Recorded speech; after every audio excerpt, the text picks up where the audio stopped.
So, our next segment is our What Just Happened segment. And we know that for busy lawyers, you likely have your head down. You are working on client work. If you are trying to integrate AI into your practice, you're focused on tools at your firm or in your domain that are legal specific. But a lot is happening in the broader tech landscape that may not have reached you yet, but has import eventually. And what just happened this week was pretty big. And it came out of OpenAI, which, of course, is the company responsible for ChatGPT, which it seems to be running away with a lot of the competition in the generative AI space. And this week, they released ChatGPT Agents.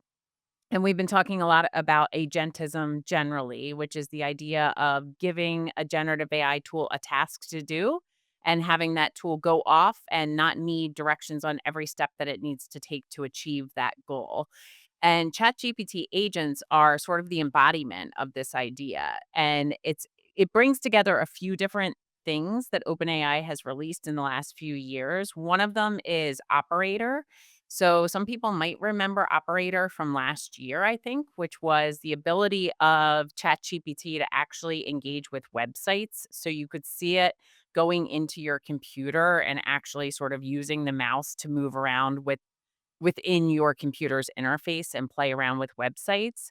It also brings together deep research, which was one of the earliest agentic tools that OpenAI released. We both use deep research all the time. It can search across hundreds of different websites to produce to you a research report on any topic under the sun to synthesize information. And then, of course, the conversational fluency that we all know that sort of kicked off the generative AI era. So it brings together these three elements and allows you to sort of ask ChatGPT to perform an action, and it will go off and engage with a computer interface and deep research that goes across all of these different websites and talk back and forth with you to achieve goals that are really practical in nature. So it could be anything from take a look at my calendar and tell me some of the upcoming meetings that I have, and then also create a research report that relates to those meetings so that I'm fully prepped and prepared for those meetings, or plan me a family vacation, or here are my kids' back to school lists. Go out on the internet and find me the best deals, and then maybe eventually buy those things for me so that I don't have to think about that. I would be delighted to not have to think about those things. And it's performing on benchmarking tests and outperforming a whole host of things that researchers have been using to test these systems. And we could get into those, but some of them include humanities last exam and frontier math, which is the hardest known math benchmarking test. And there have been some early reviews of the systems, including some impressive capabilities on how well it handles tasks on the web, accuracy that some people have been testing this, have double checked the sites and confirmed that the data's accurate, and versatility that it can go through a lot of different websites and be able to use things like Excel files, PowerPoint files, all sorts of different interfaces. A lot of people have reported, and I've experienced this on the few times I've tried to use it since it was released last week, that it can take a long time to perform different tasks and that it requires that you sit with it because it will occasionally need you to log into different accounts, that it might need your passwords, things like that.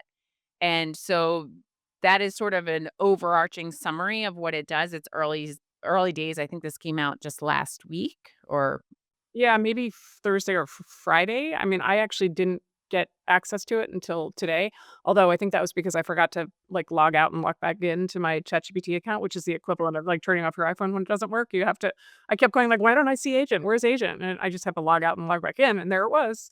But, yeah, I think people are just starting to use it now. Some people had early access, like, it looked like Ethan Mollick had early access, and which makes sense. Allie Miller too, looks like she had early access and is pretty impressed with what it's doing. You've started to play with it, Jen? Have you, yeah, I asked it to do 2 things for me, and I was sort of underwhelmed, but I have not played with it extensively. I was working on a project that I felt a little behind on, and I explained the project and asked it to come up with a plan to get me up to speed.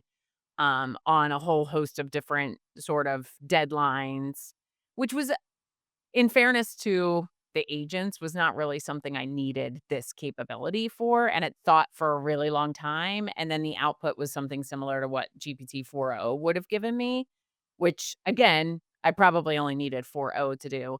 And then this morning, I shared with it I use, GPT Pro, which is how I had access to it, and I shared with it, some of my internal sort of business files and asked it to help me think through some revenue projections for the years ahead, give me some, recommendations on how I could think through diversification of revenue streams, but I hadn't given it a lot of context because I was really just doing it to prep for today's podcast.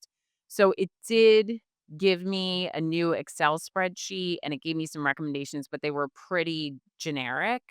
But I think that that's because it had no context. It did go into my spreadsheet and identify specific like service lines and give me recommendations like you could probably build here based on this trend in the market, which was interesting, but probably not something I couldn't come up with on my own. But I know you experimented with it and had a different experience. Yeah, I had a great morning with it. Actually, in relation to something you and I and PLI are going to start with, sort of like next projects for our collaboration. Yours and mine, and PLI. I had lunch with Sharon Crane, the CEO at PLI, last week, and she's amazing. And I just got excited about an upcoming meeting we have to sort of do some brainstorming about next projects. And PLI is so sophisticated about like navigating CLE requirements, which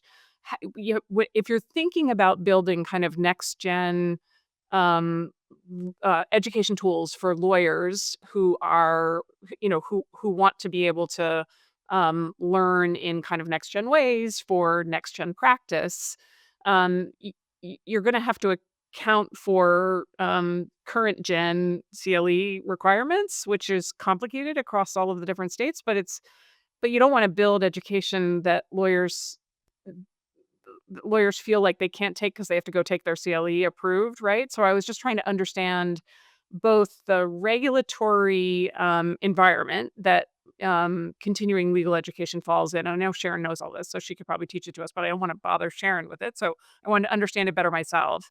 And then identify, where any CLE providers or even startups were doing work using gamification and AI in building, building next gen courses, and what that might look like. And it just did such a really interesting like market scan. You know what it kept coming up with was our class. Our first collaboration with PLI was like, one of the main findings. And then there were some others, sort of working around the edges of some of it. And then I wanted to learn more about why gamification works so well in like continuing education in other fields, like in business where they have really impressive KPIs with, gamification and continuing education. And obviously, I know what some of the barriers are for lawyers, and they're understandable barriers. But like, I asked it to help me brainstorm how to make that transition for lawyers, given some of the great results you see in other industries. And then after all of this like research, I had it put together a deck because I'm, just to talk to my own team in advance of like getting together with you and the PLI team, so as not to waste anybody's time. And it produced slides for the first time. I've had ChatGPT produce slides for me before, I'm sure you have as well, and obviously there no one can produce slides like Marielle. She's, like, amazing. So you and your team produce the best slides in the world. But sometimes if you just need quick ones, like and you've been working on something in a deep research project, I've had to do it, and they're always, like, so boring. For the first time, it now I mean, I saw the code, I saw the code it was using, and the slides are just beautiful. Like, it produced, graphs, translating these, like, the market research into graphs, and, the it really produced, like, a great deck. I was able to literally, like, just ship it off to my team and say, "Let's discuss in our next meeting."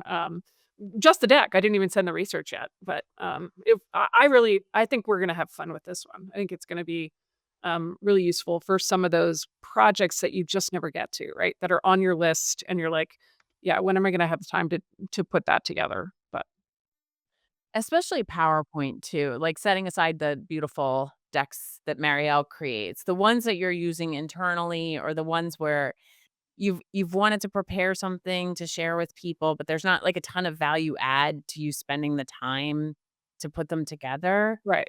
Like forever I've wanted something like that. Yeah, so I think that's gonna I mean, and I'm sure there's gonna be a lot of other things I'll find out, but so far today, I've been pretty impressed, so I think it's gonna be fun. Oh, I that's think we're so gonna have fun. cool. Yeah, Oh, very cool. yeah, Well, and, like we always say, this is the worst version of this that we'll ever experience. And with lawyers get so fixated on the limitations today, but this is where the technology is heading. And a year ago, I remember seeing Operator, and it almost reminded me of remember Sandra Bullock in The Net when she ordered a pizza on the computer? yeah, yeah, And I still remember being simultaneously blown away and also thinking it was so clunky. yeah, And totally. now, you just can't remember a time when you couldn't order a pizza from your phone even. And so we are at the beginning of that era, which is really interesting.